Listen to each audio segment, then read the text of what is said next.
Hello, and welcome to Sounding Board, a community access television production of Soroptimist International of Novato.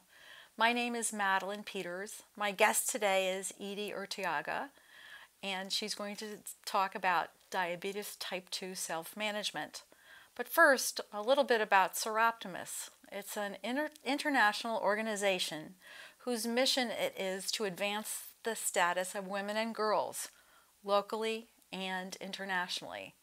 Again, I'm very happy to have Edie here today. I do want to do a little sort of celebration. Edie, you're wearing the red cord. Edie, you're completing your research work at Dominican for your master's degree. And earlier today, you were honored for your scholarship in your research. And so, again, I'm just very happy to be here having this discussion with you. And I wanted to make sure I acknowledged your scholarship that's been recognized at the university, and of course I'll recognize it for as long as I know you. Edie, so why don't you go on and say a little bit about your work, and then we'll go into talking about focusing on self-management of diabetes. Hello, my name is Edie Urteaga. I'm very pleased to be here today. The research that I conducted at Dominican was regarding diabetes type 2 self-management. And it was research that was very rewarding to find out the different ways to manage diabetes type 2, which is something that, with regards to diabetes, is we have an epidemic. One of the things, because I know the focus is on diabetes type 2 self-management, I do want to acknowledge that you developed an entire curriculum called Field of Dreams to take it out to the workers in the fields, in the winery industry. Yes. And to help them provide the resources. Actually, if you don't mind just taking maybe a minute to just talk about that, because that was astounding information to me. And then we'll focus on self-management, more for general information. Okay, sure. So talk about Field of Dreams a little bit. Field of Dreams, it was a wonderful program where a team of clinicians would take health education out to the winery fields for people that have no access to health care, or because of their working labor type of industry, they can't make it to health education classes, and of course they're not proactive in their health care. So the idea was that if they don't come to us, we would go to them. And so this team of clinicians, we would caravan and congregate around 6:30 in the morning, and then head out to the winery field. Sometimes it was dawn. It was very early in the morning. You couldn't see. You had lights on. And we would head out there with all of our information to educate the field workers in Sonoma County winery fields. I really appreciate your taking some time to describe that. I remember being so amazed when I first became familiar with your work. And so I wanted to acknowledge that part. And now we'll move into the goal of our conversation, which is diabetes type 2 self-management. And so I'll follow your lead for the time that we have here. So please go ahead. Oh yes, it's my purpose today is to highlight the disease to our community. We have an epidemic. There are many people that are being diagnosed with diabetes, and it's not too early to prevent it. So some of the self-care or self-management is, have a lifestyle, a healthy lifestyle. Follow the guidelines of a healthy lifestyle. And what does that mean? Because I hear that a lot. So healthy lifestyle encompasses exercise, eating a diet that is low in fat and carbs, and relaxation. And the exercise does not have to be, you know, the gym and so forth, but a walk with the family. So it doesn't have to, it can be something that would fit into, as you said, family and, you know, Yes. but just some sort of regular commitment to exercise, a regular routine. Okay. Yes, yes, a regular routine and something that can help for your healthcare in the future. Because diabetes is a very expensive and very costly disease as well. And again, you know, it's not too early to start preventing diabetes. And with a healthy lifestyle and, of course, self-monitoring, eating healthy, exercise, and stress management is also very important. And then, of course, if you have diabetes, to take your medicine and visit your doctor. I think that was the thing that struck me when I became aware through your work, that stress, I mean, yeah, the healthy lifestyle and the exercise. It surprised me that we also have, that stress is a factor too. And that, you know, your instruction, your work with the public is to understand those different components. Now, okay, so we said healthy eating, exercise, stress management. Were there other points as well, or were those the key ones? The couple of other points is self-monitor. You know, buy a little meter and check yourself. See where you're at. Just be aware. But is that for people who've been diagnosed with diabetes, or is that for other people as well? Other people as well, because they could be pre-diabetic and they haven't visited the doctor in over a year or so therefore no one has found it. I mean, diabetes is the silent killer. You don't even feel that you have it. And there's several types of diabetes as well, you know, gestational and diabetes type 1. And diabetes type 2 is the one that I focus on because it's the one that you can control and you can prevent. And of course, your knowledge base about diabetes is important for the whole family because it's so prevalent in our communities. What's the, earlier we were talking about the statistics. So you have some information on what is the picture of diabetes in the United States. So could you please speak to that? Yes. The National Diabetes Fact Sheet for 2011 has some astounding numbers that I feel my responsibility to let you know. And that information reveals that there are 25.8 million people living in the United States and they're affected by the diabetes disease. There are 18.8 million diagnosed and 7 million undiagnosed, which means that they're pre-diabetic and they still have that little window of maybe losing a few pounds and begin the healthy lifestyle guidelines to not be diabetic. So you have we have a population of people who are at risk.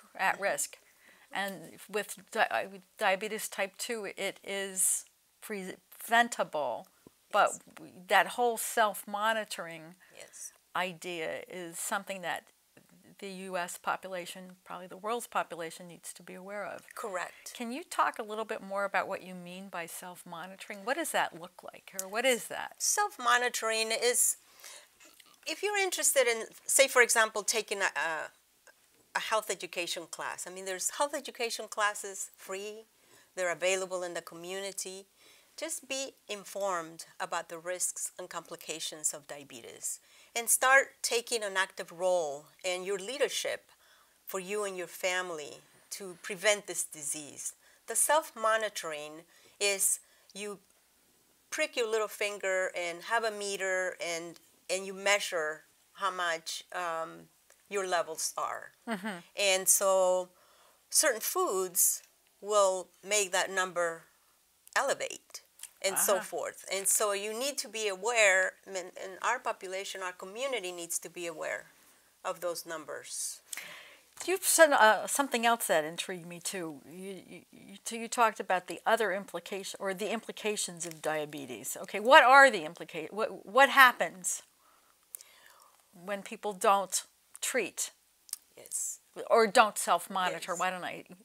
put it that way. What happened? Yes. When you're not self-reflective about an illness that's so prevalent in our communities, that eventually you will probably get it, get that disease or be affected by that. But there's cardiovascular disease, kidney failure with that disease, there's lower limb amputations, heart disease and stroke, end-stage renal disease. I mean, some heavy-duty illnesses that affect your organs and your lifespan, your quality of life. So that's the risks that the individual faces. Those are some of the things that that you point out. What's the other? If the person steps back from the immediate risk. Yeah. What happens to the family? What happens in the Okay, so what can you offer us? Yes, the whole family, if one person's affected with diabetes, the whole family is affected by diabetes. Why? Because that person is no longer a productive individual. They're ill, they go to the doctor often, might not keep a job, maybe in disability. And so we want to keep healthy, and we want to we don't want to get there. Mm-hmm. And so the message today is really to be aware of this illness and find out what it is and how it affects you and your family directly. It's so shocking to me because you're talking about something, at least with type 2 diabetes, that is preventable. Yes. And I didn't realize the importance of the self-reflection. And I also did not, what's astounding to me is a person is not just dealing with diabetes as a unit, as a unique individual, but the impact on the family. Yes. And you suggested can't keep a job. That's right. And then access to medical care and the cost and things like that. I mean, that's huge. Yes. That's absolutely huge. Yes. Where do we start? Where would you start? Where would you like to see? Good health. Good health starts with your active involvement in your leadership. Be serious about this and start having a healthy lifestyle. Learn more about diabetes. Get involved, get curious about it, because when you're curious about it, then you learn how to prevent it. Mm-hmm. And it's going to start right there with your own leadership and your own self-reflective. So when you say leadership, you're defining leadership in a unique way. Can you just elaborate on that a bit? Take charge. So it's really independent. Independent leadership. Okay. Be a role model for your children. Be a role model for your community, so that they can also adapt the good health. You suggested earlier, we've talked about a lot of different things. You suggested the place to start was with young people. Yes. Okay, so could you talk about that a little bit? Absolutely. You heard me say about being a good role model. Yes. Start learning them how to avoid sugary drinks. Water is the best thing. Okay. This is our generation. Okay. And the reason why we have to start with the young children is because, according to the diabetes facts, about 1 million people get diagnosed every year. So the number that I gave you earlier, 25.8 million, next year is going to be another million and another million. So that number, that percent, yes, is just going to increase. Correct. It's like we're sitting ducks for diabetes? Yeah. Yes. And it's affecting everyone just about worldwide. And so our community needs to get involved. Okay. We in ourselves, in our homes, we need again to take that charge in our health. I used to speak to a 92-year-old gentleman who I said, well, how do you keep healthy? He says, well, I took care of my body because I know that my body was going to take care of me. Oh, and so here I am. Way. Yeah. And so yes, and his way of taking care of himself was to eating the right foods, exercise, the stress management, and of course visit your doctor so you can find out more about diabetes if you're at risk.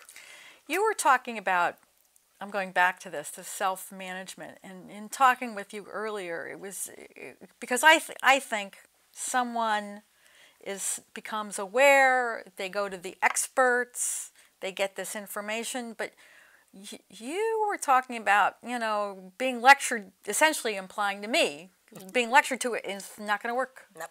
Okay, Nope. so can you elaborate on No, that? when I have a session with 10, 20 people, the first thing I asked is, what do you want to learn about diabetes? I mean, I know the resources. I have and I want to give them to you, but I want to know what you need.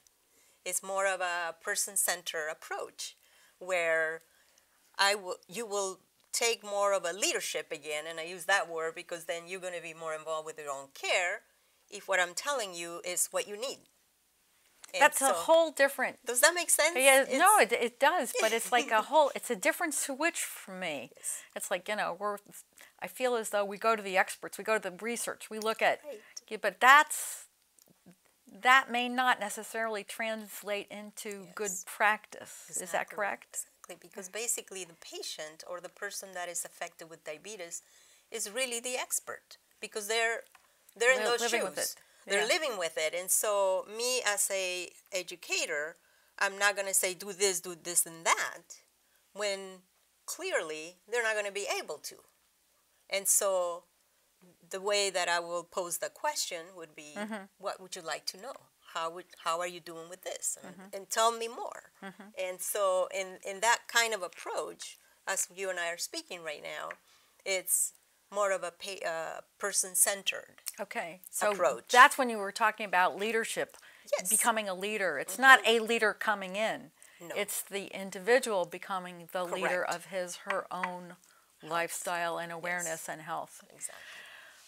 I want to, just in case people want some more information, is there a way to contact you? Sure. I'll be happy to share my thoughts and my best practices. Do you have an email that you'd like to Yes. offer? Edie Urteaga at yahoo.com. Edie Urteaga at yahoo.com. So if people are interested in more information, Correct. you're comfortable having them Absolutely. contact you. Absolutely. Okay. Let's just shift a little bit. I want to focus on you with all of the research that you've explored, all the the curriculum that you developed and implemented and then evaluated, and then your knowledge now. Where do you see yourself? What is it that you want to do? How do you want to carry this forward?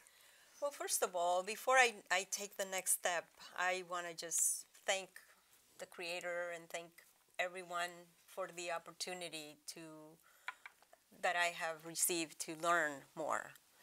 And I would like to teach diabetes education. And I know that there's another certification down the road and quite a bit, but if I focus on that, I can be a certified diabetes educator.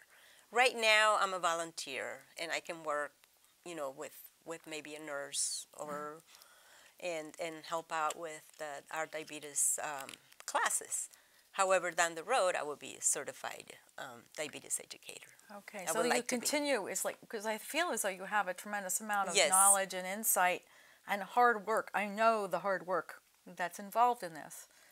And you seem to have a philosophy, too, in terms of that person-centered approach. So Yes. with all of that, it's important to just kind of think about, okay, where do you take this? Where does a Yes, person who's absolutely. invested so much in this, Right. where do you take this? Share the knowledge. Share the help knowledge. others, and see if we can halt this epidemic Okay. together as a community. If you could kind of think about, or what our conversation has been, what are the things that you would highlight? What are the things that really are important to you that you'd like to make a pitch to the community about? Take care of yourselves. Eat healthy. Exercise. Keep healthy. Have the knowledge.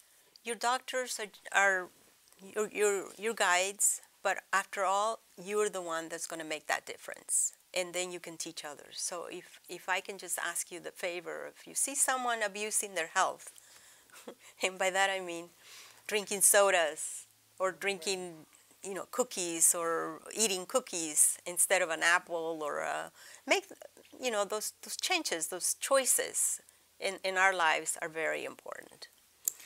So a lot of it, one of the things that you said earlier is like you should make certain foods your friends. What was it? Was it?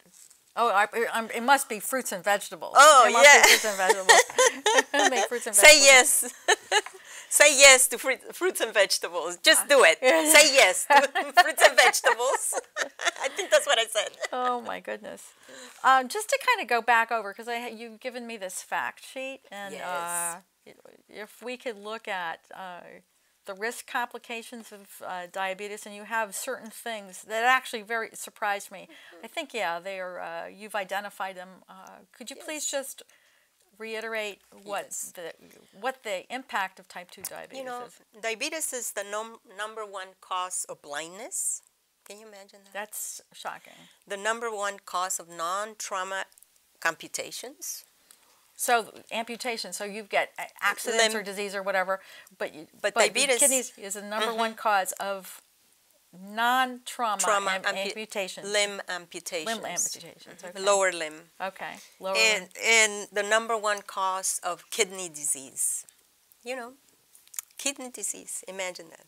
And of course, now is the sixth leading cause of heart disease and premature death. That's phenomenal. Yes. That's phenomenal. So why, it's not too early to start looking at your own health and be aware of this epidemic and not get it, because you will prevent it. It's not too early to prevent it. Well, Edie, is there anything else that you would like to share or bring to people's attention? I know you have a wealth of information, but is there something else that you would like to emphasize just a little bit more?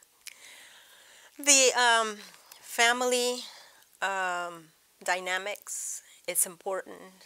Take time out as a family to sit down and talk about how your day went, and listen to one another. I mean, I'm now, my children are all grown up, and I wish I could have sat down with them a little bit more. They grew up very fast, your children, and they're going to be the leaders in the next generations to come. And so right now, it's time for them to make that shift, so that they can focus on a good health. We still have a little time, and we didn't have time at the I wasn't sure about the time at the beginning, but I'd like to just go back a little bit and have you highlight your research on Field of Dreams and the curriculum, what you did, what the results were, So would you please just spend a few minutes on Field of Dreams, your Field of Dreams curriculum? Field of Dreams, it's the program that we brought to the field workers, the wine people that work in the wine fields. It was an amazing awareness of healthy lifestyles, the presentation about HIV and preventable diseases, and then the follow-up to assign a primary care provider, as well as follow-up lab work, was a comprehensive program where people felt afterwards knowledgeable about how to utilize the healthcare system, as well as feel confident and comfortable with their physicians. So this program really empowered people. Empowered people, Yes. but it also, as you said earlier, which I love, is these people could not come for health care, so you bring the health care to them. I really want to commend you on your work. Now, we're coming to the end of the program. I do want to take the opportunity again, Edie, to thank you very much for your professional and personal commitment to understanding and teaching diabetes awareness and prevention. Thank you very much for taking the time out of your busy schedule. Congratulations again on your acknowledgement today for your research. And I would like to take this opportunity in closing to thank Soroptimist International of Novato and our totally volunteer crew who makes this program happen. as well as our work with Novato Public Access Television and under the direction of Executive Director Rick Tucker, and also of Leon Johnson, who works his magic in making these shows look so professional. My name is Madeline Peters. This is Sounding Board, a production of Soroptimist International of Novato. Thank you very much. Good day.